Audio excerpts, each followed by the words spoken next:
Hello everybody, welcome back to the channel. Today it's here, it's come, it's finally arrived. Patch 1.3, the huge Tides of Power patch, the Naval patch, the balance patch to a couple of civs, and the patch notes have just dropped. Like almost literally, they've been up I think for 15 minutes where I come from. And we're gonna go through it and see what we've got going on here.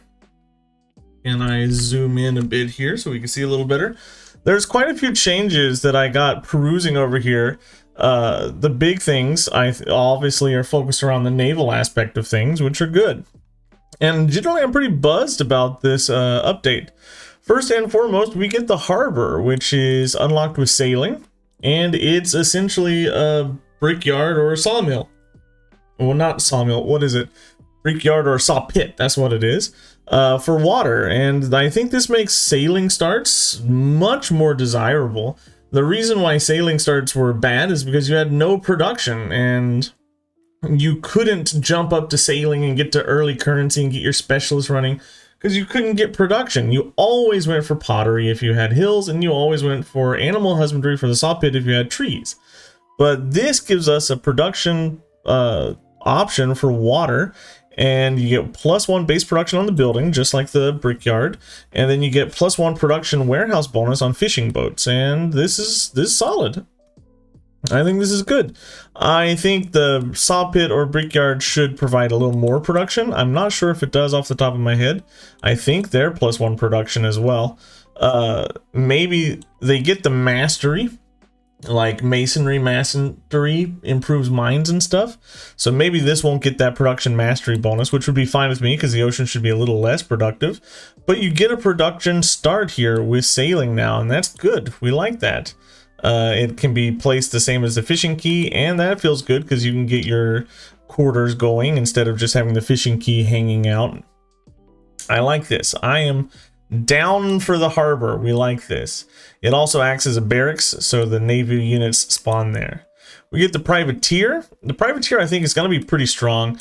The reason why I think it's going to be pretty strong, it has weak ranged attacks. It's a melee unit. It's a light unit. We'll talk about that a little bit later. I think this is going to be not the strongest unit for attacking, but its ability is really strong because you can basically attack any boat without declaring war. As long as you're not allied, you can be attacking any boats on the ocean without declaring war. It comes in the exploration era. Whoops, where did my thing go? It comes in exploration, and so you can't really do this in antiquity, but you can plunder trade routes without declaring war. You can probably capture treasure ships without declaring war, and you get gold for doing all of these things. You do get the relationship reduction. I mean, that's fine. And you do get a relationship reduction here. But it's a good way to sort of like control the map and make gold. But it does make independent powers hostile. This is important because, well, no, it doesn't really matter. if you're not going to go for independent powers, who cares if they're hostile? Just farm gold off them. That's not a problem. Imagine Lakshmi Bai. I wonder if Lakshmi Bai would get influence off of this. It could be pretty strong. The AI gets buffed. I'm not really super into this. It's not huge buffs that I'm really caring about. Combat gets completely overhauled for the Navy. You now have light Navy and heavy Navy. Light navies are going to be melee units. They're not going to be ranged units. Heavy, they're going to be fast and they're going to have more sight. But heavy units, they're going to be ranged. These are your frigates. These boys are going to be attacking, and they have their ranged and bombard strength increased, but their melee reduced. You're never using those ships anyway for melee, so it doesn't matter. What matters more is that they get their stuff buffed. Sorry, my neighbor kept knocking on my door. Ugh. So they get their stuff buffed, but they're sort of going to be just, you're going to have your front, like, sight getters, a couple of cogs or something, and then you're going to have your heavy units being like the damage dealers, so you're a little more incentivized to have a mixed navy. That's pretty cool. You do get a submarine in modern, and they're now ranged. That's cool, but I don't like this. The fleet commander's bombard strength has been reduced. We do lose that a little bit. Privateers and units with the pirate ability will not participate in coordinated attacks or focus fire. And they made that decision to keep combat rules consistent. That's fine. I don't really hit that button very often. I don't know if anybody else does. Trench fighters and dive bombers have had their bombard strength reduced, and bomber and heavy bomber units have had their range strengths reduced. Oh, air units have been weakened. Interesting. I also like this. We have new terrain, adults and lotuses. I like the adults because they give you food production and culture, but they stop melee units. They're like hills. They're water hills.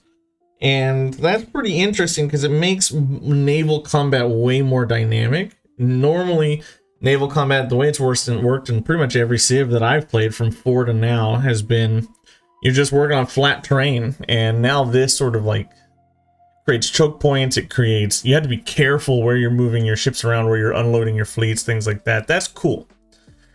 And I really like this Lotus. It's like a lake culture bomb. You get culture and food on lake tiles and have lotuses on it. That's pretty cool. And because of that, reefs no longer spawn in lakes. So okay, and the yields on reefs, they now give you science. They might have given us science beforehand, but I find that the base yields aren't so like powerful that I pay attention to them in this particular game. You can work ocean tiles now in the modern era. And Grand Canyon got changed. Oh, 1 science on flat tiles down from 2. Ooh, that is a change. That is a change. And I like this. This is a community feature that I agree with. The Discovery, Better Discoveries mod is now base game, where it just highlights the discoveries. We need that. Thank you. The Tan Huy no longer requires flat terrain. That's the Vietnamese wonder. So yeah, that's cool. Because it's sometimes pretty hard, especially in cities that are really defensive, to get flat terrain to put it down. The Sawmill, that's the Exploration Age production building, no longer requires river placement. I'm not so jazzed about this because you had to put the grist mill on the river anyway, and this always makes sense to put the sawmill and the grist mill together. So I don't think this is a functional change. I don't know how much that's going to change for me. I guess in settlements that couldn't get a grist mill, now I can get a sawmill, so production's a little more available. And Shilla gets a little nerf because trade route range is now considered when you form an alliance to get the free trade route. So now you had to be a little closer, or you had to settle eventually closer to get that free trade route. Independent powers have less unit spawning. Festival grounds now specify that they need to be placed on an improvement, just like all the other buildings, terrain improvements like the Hawlit and things like that. Independent power carracks no longer receive rush sea damage. Okay, cool. So the independent power boats won't die immediately. That's pretty cool. We do get some modern social policy updates. 5 golden settlements with a factory instead of 3. More gold is good because they do nerf some gold later. I think this is Emperor Napoleon's maybe 2nd level memento, maybe 3rd level memento. You used to get 5 gold per sanction per age. Now it's only 3, so a little gold nerfing there. Commanders no longer consume all movement points when deploying units. Thank you for that. Makes combat a little bit faster, but splash damage has been reduced, which is a bummer, which slows combat down again. All in all, it feels, you know, basically the same. Resource generation getting changed. If a resource is not generated in an age, it will not appear suddenly in future ages. So if you have no mangoes in antiquity, you won't suddenly get mangoes on your continent in modern or exploration. That's okay. I don't like the community idea that resources shouldn't change between ages. I am all for the age change. I don't know like why we want to play the same Civ. We have Civ 6 and Civ 5 to do that. I don't understand why we want to play the same map. I like the map changes. I'm all for that. I'm down for that. So this community feedback that like, oh, my resources are disappearing and it makes me sad. Oh, well, shut up. It gives you more places to build more districts in the exploration age. I hope that they don't walk that back completely. I want the resources to appear. I want quinine to appear later. I want other resources to disappear. I'm down for it. Please, developers, don't cave on your vision too much.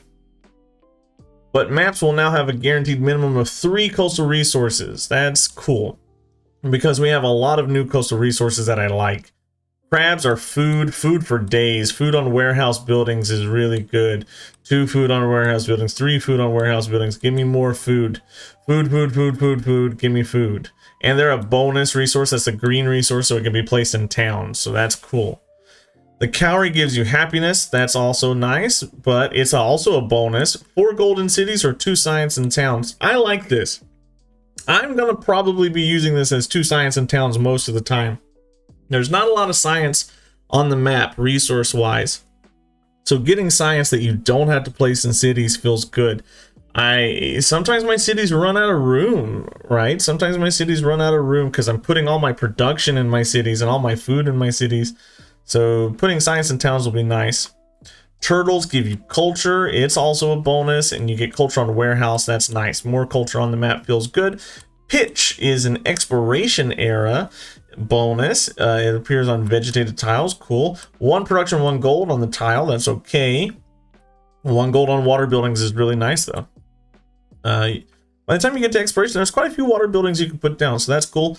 Production on factories and 10% production towards constructing factories in all settlements. Cool. I actually like that. I like that. Factories are expensive, but you know what? Honestly, I don't build factories, I buy factories, so I don't know how much that's actually going to change. But I like this idea. We're experimenting with new design space for resources. The resource is harder to use. You require specific buildings, factories, and may not be active until late in the age. But I'm down for that. I'm down for that. But its style has increased yields. Yeah, I don't really see that, but I'm down for this like unique design space. I'm in for the narrow slice design and not the broad shotgun design. I'm way down for it. And you can see that in these like Civ updates. This is what everybody's probably waiting for. I should have started with this instead of waiting until I'm 12 minutes in. Persia is now changed to Caymanid Persia, and I believe Persia has been like buffed pretty significantly here. They keep all their old bonuses, like all the free units they get from the narrative events, all the units that they get, but they also get culture, and that's nice. So the Paradisa used to be 1 culture and gold, but now it's 2 culture, 1 gold, and that +1 culture is a lot. It's a lot. +1 culture is a lot, and then you get 5 healing for military units in the settlement. This is big. Because you can pretty much, let's imagine that you're playing, this is a buff for Bolivar, because you can purchase it immediately while you're in unrest and heal all your units. That's, a Bolivar Persia game is gonna feel good. I might start one of those soon. You get Satrapies' chains, that's the tier, that's the second, so you have like what, like, first civic, second civic, third civic with them. Paradise Satrapies is the second civic. You get 1 settlement limit. That was previous. You have that anyway. And the Paradise, it gets 1 happiness from adjacent quarters. A quarter is a double district, right? 2 buildings. Now it's 1 settlement, and the Paradise, it gets 1 culture and 1 happiness from adjacent quarters. And then again, this culture is important because it pushes you through your civics and it pushes you into social policies much faster. Culture is good.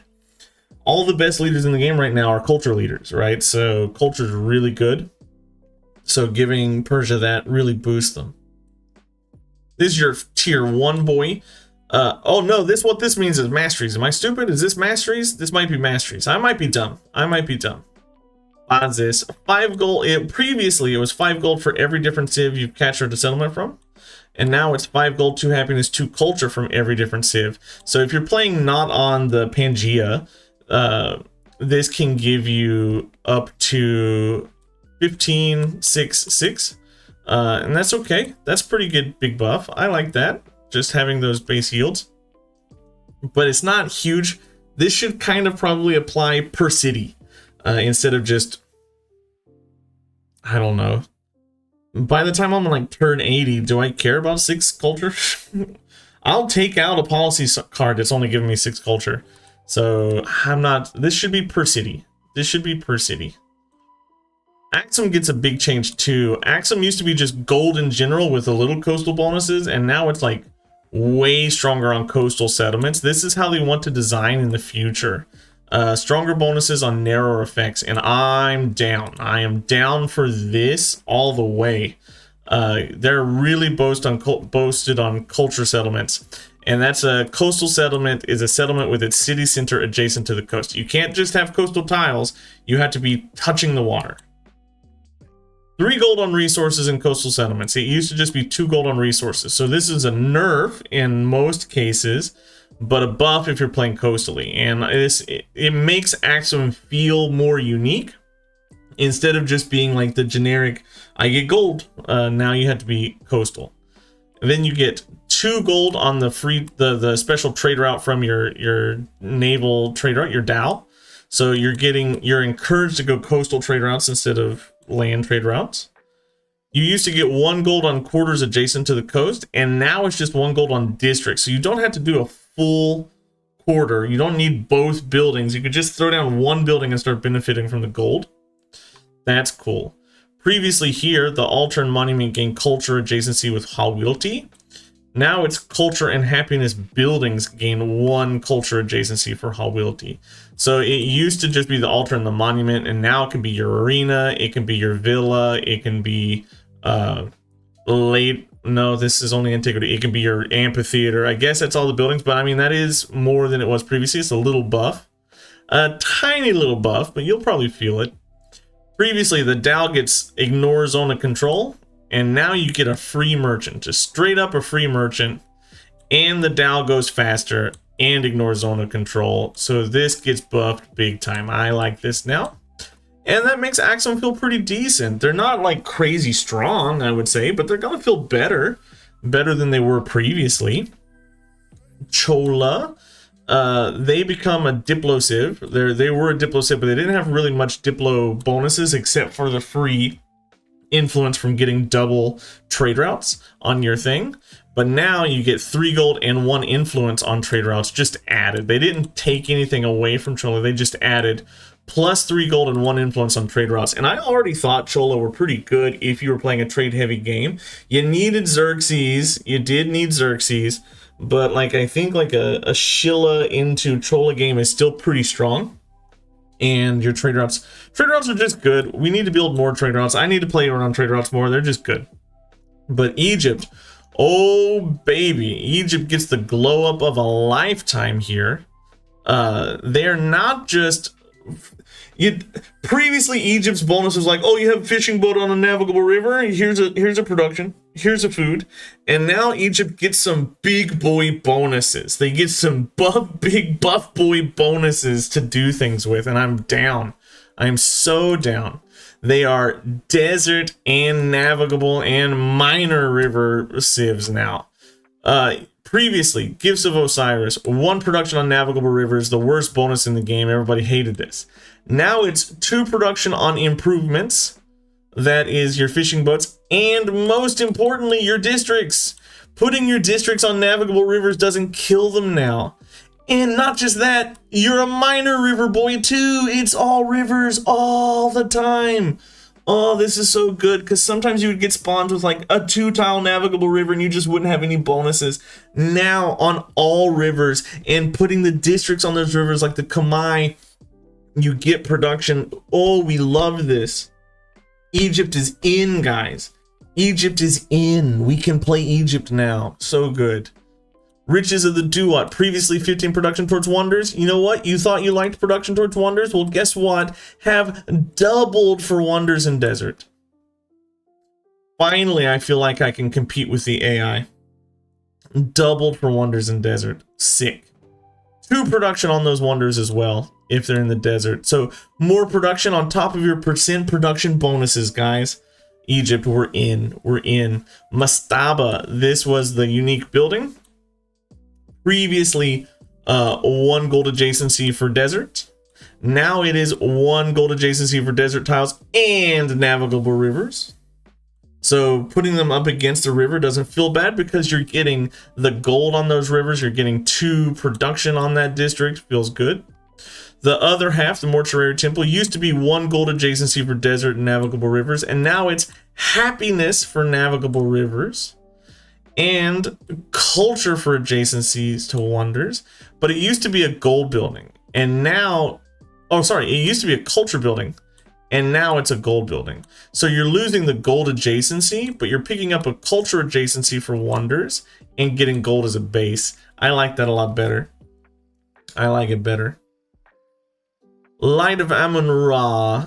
2 gold, or it used to be 5 gold on the palace. Who cares about this? 1 settlement limit and the pyramids. And now it's 2 gold, 2 culture on the palace and wonders. So you're losing 3 gold, but guess what? Have 2 culture for that 3 gold. And you know what? Put it on wonders as well. Yeah.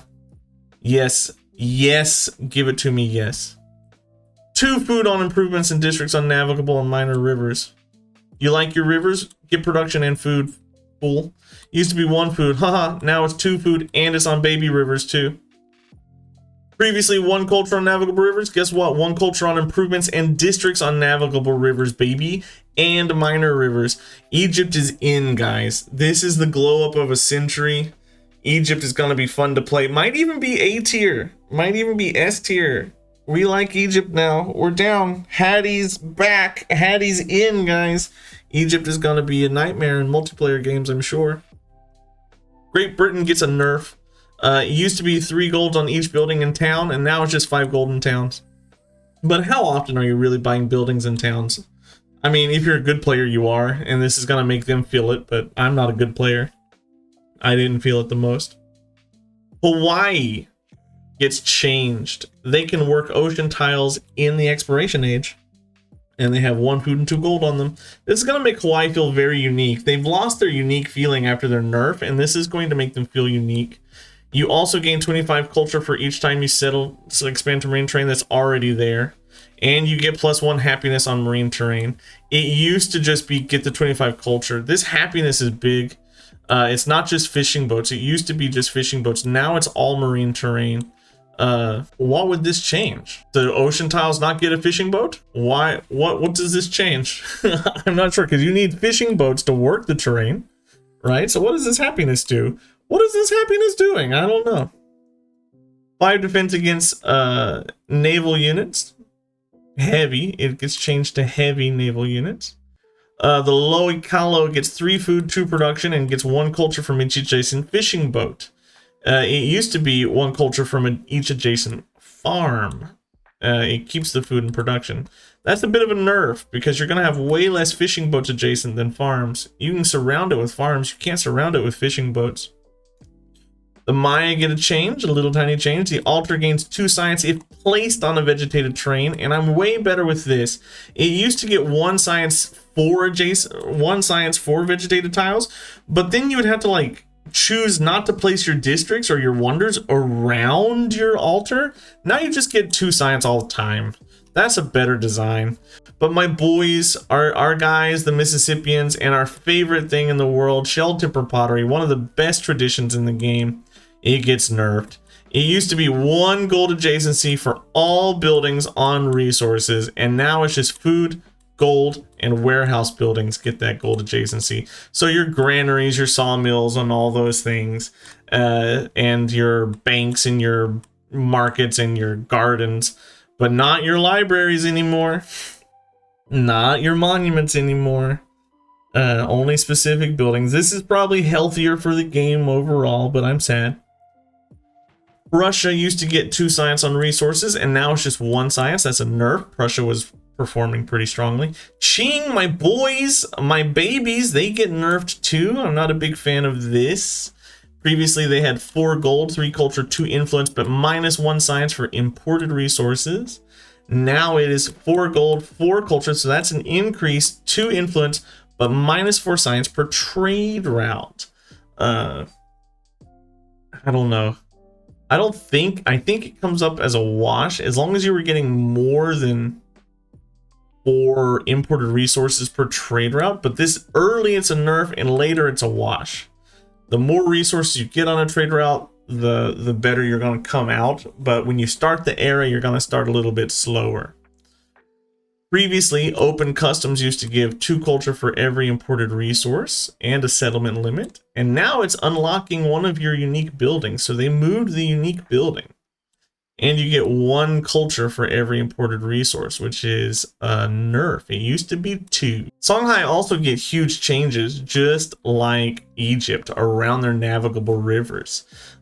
So that's a pretty big deal. Songhai was never super fun to play. You're only playing them for the treasure fleets. Notice they haven't changed treasure fleet generation or legacies. However, the unique Songhai ability has had 1 production in cities on navigable rivers for every resource assigned to them added to it. It used to have +3 gold for every active trade route, but that's removed. And now you're getting +1 production in cities on navigable rivers for every resource. That's going to come out better than the 3 gold if you weren't buying everything. If you're building wonders, this is going to help them build wonders. Ships of the Desert used to be 2 gold on the Caravanserai, which you never really built too much, as long as you had a bazaar. And now it's 1 production on the Caravanserai and settlements with a bazaar. And in mining towns and trade outposts. That's nice. That's a little niche town bonus. I like these niche, unique town bonuses. But production on the Caravanserai, previously Songhai was like all about gold, and I'm down because that fits. Now their production, maybe they're looking to add Mali in. They kind of overlap. If Songhai becomes the production guys, Mali might be the gold guys. Minor and navigable rivers do not end movement, and your trade ships cannot be plundered. It was previously just +5 combat strength to all units on navigable rivers. This didn't help you. It just defended you as you cross those rivers. Now you can just cross the river without stopping in it, which is cool. Fleet commanders gain the convoy promotion for free, and it used to be rivers do not end movement. That just gets slurped up in this, and you get fleet commanders, so your boats gain convoys. That's extra boats, I believe. Cities and homelands on navigable rivers generate treasure convoys worth 1 victory point each. Cities in homelands on navigable generate 1 each. The Tajiro gold becomes 200. Previously, it was, unlocks the Waikia tradition. That's moved. I can't remember what tradition that is. It's new. 3 gold for every active trade route. So that becomes a tradition instead of their unique bonus. That's cool. That trade, that lasts longer. That's cool. But Kanta doesn't change. You just add the Waikia tradition and you lose a settlement cap. So do we lose a settlement cap? The settlement cap gets moved down here to the mastery. Okay, that's fine. 2 golds on mines if there's gold building. That's been changed to 2 gold on rough terrains. Yes! And mines on resources if there's gold building. Quarries also count, right? So like quarries and clay pits are rough terrain. Anything that's not vegetated but hard to move through. So that's a little bit more gold. Mud Brick added 1 gold in production on gold buildings. Issa 5 combat strength and 2 movement to units on navigable rivers. That just got moved down. This bonus, the 5 combat strength. That got moved down so you can attack from rivers a little better. And the Caravanserai added +1 land trade route range. Cool. So you're better at trading. I like this. They feel a little more militarily focused. They're all production bonused now. And that fits the Songhai historically. Spain also gets a big overhaul. And I feel like Spain feels a little bit better. Their unique ability, they've changed from expansionist to economic. But their unique ability has had a glow up too.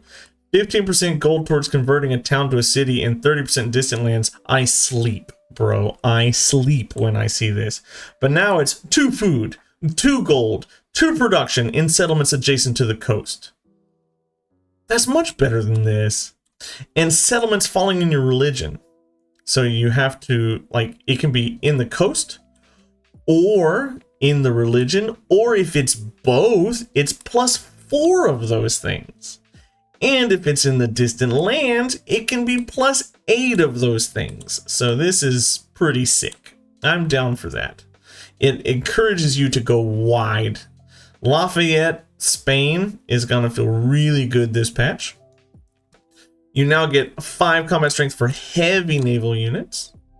You also get Council of the Indies gets your old bonus, the 15% gold, so you don't lose it. It's just moved and you get a better ability on top of it. You used to get 1 movement point for treasure convoys and rough terrain does not end their movements, and now you get 1 settlement limit and El Escorial much earlier than you got it previously. You used to get 10% food and production in distant lands, and now it's on all settlements. Now that got nerfed to cities. You had to have cities for that. That's fine. New World Riches used to unlock El Escorial. Now El Escorial is in your first tier, not your last tier, which is better. And the 1 movement for treasure convoys and rough terrain got moved down here, but it also applies to conquistadors, allowing your conquistadors to move a little bit faster.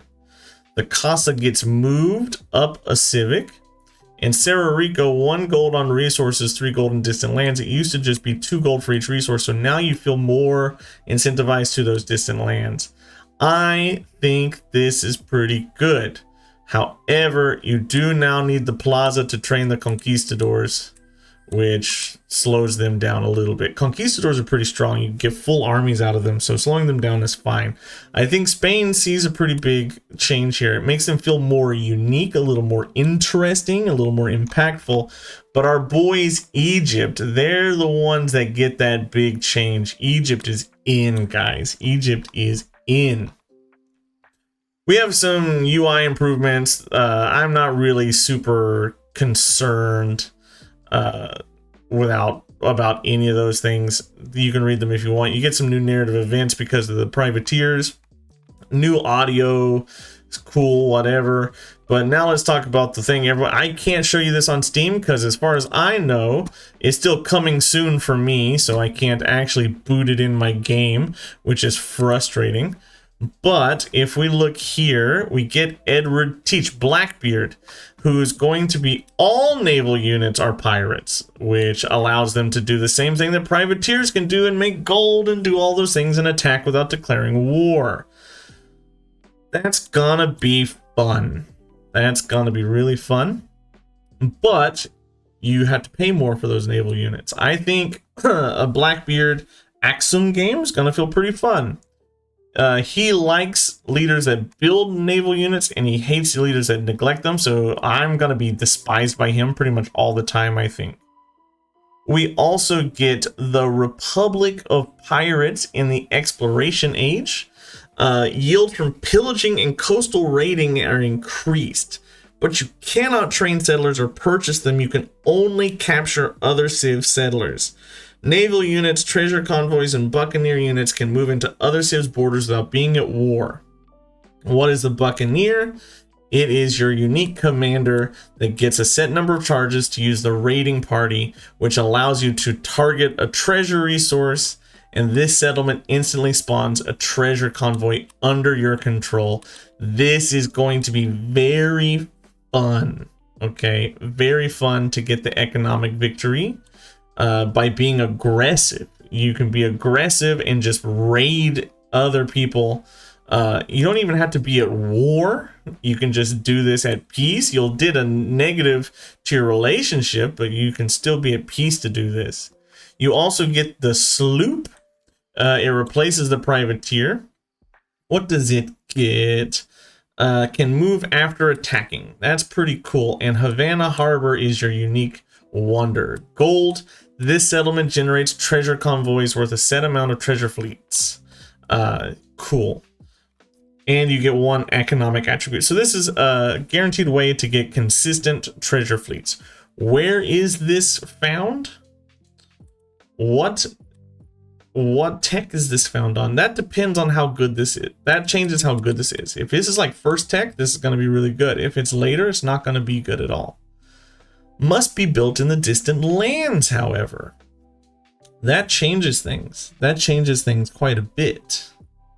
And then I like Tonga. Tonga is a really interesting change up to the Civ formula here for this.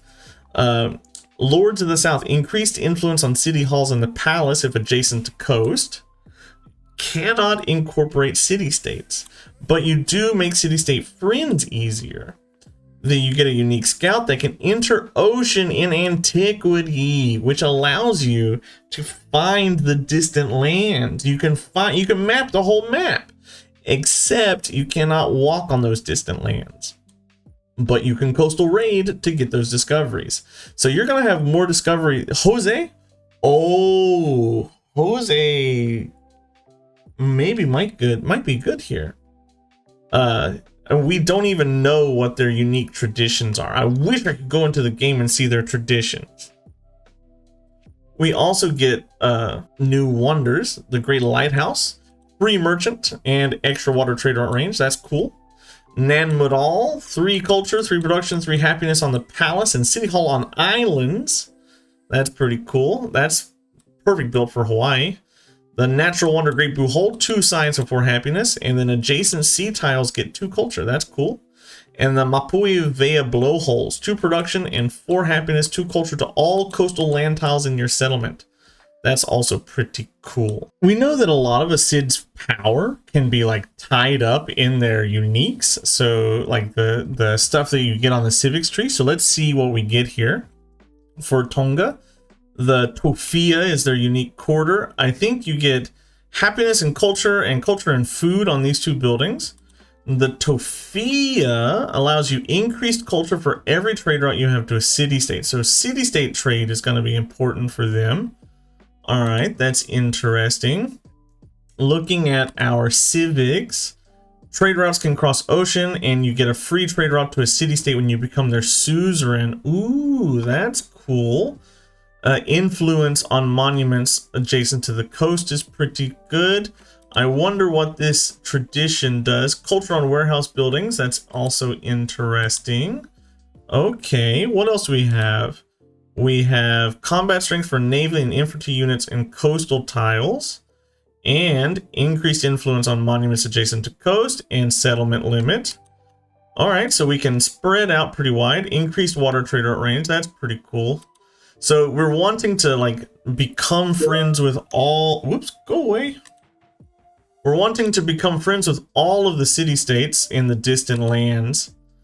And what do we have? Increased production on fishing boats. Increased science to fishing boats on reefs. All right. No tradition. It looks like we have... Oh, that is a tradition. What is my... here we go. Increased influence towards befriend independence for distant lands. Yeah, so you're going to want to be... And you get the Hao Maui pretty early. You want to become friends with independence in the distant lands, get trade routes with them, make money, and spread out. So they're going to be a trade and expansion civ. That's pretty fun. That's pretty interesting. I like that. Can we find the Pirate Republic very easily? Pirates right here. What do we get from the pirates? The naval arsenal is gold and gold on resources. The naval station is production from military and gold buildings. Okay. So lots of production, lots of gold, and the quarter itself, increased gold for every treasure resource, increased healing for friendly naval units. Okay, so you're getting treasure fleets, go away advertisements, you're getting treasure fleets, you're getting production towards military units, you're getting all of those things. All right, what do our civics do? Articles of Agreement unlocks the naval station, that's one of your buildings. Buccaneers get the looting promotion. What does looting do for us? Looting. Where is looting? Do you see? Looting is up here. 50% yield and HP from pillaging. All right, that makes sense. So you get that for free. And you get a tradition. What tradition do you get? Production towards training naval units for every fleet commander. So you can get a big fat navy here. Ports of Call gives you increased settlement limit, and Buccaneers gain a chance to found a new settlement. So you become Legatus, Buccaneers. Cool. And your tradition is gold when defeating a support unit. Gold when defeating a support unit. Support units are things like commanders, right? So gold when you defeat the commanders. Gold when defeating a naval unit. So yeah. Of course, pirates are going to be very, very, very gold focused, right? Of course they're going to be gold focused. And the mastery gives you that settlement limit. All right. And then the last one, enemy of all nations, combat strength against treasure convoys so you can steal them better. And you receive additional treasure fleet points for captured treasure convoys. I like the idea of an aggressive economic victory and gold from plundering trade routes. That's pretty cool. I'm down for the pirates. I hope they have great music. Man, I hope they have great music. All in all, I'm down for this update. I think this is a great direction for the game to be moving in. Let me know what you think in the comments down below. I'm so down. I'll see you in the next one. Goodbye.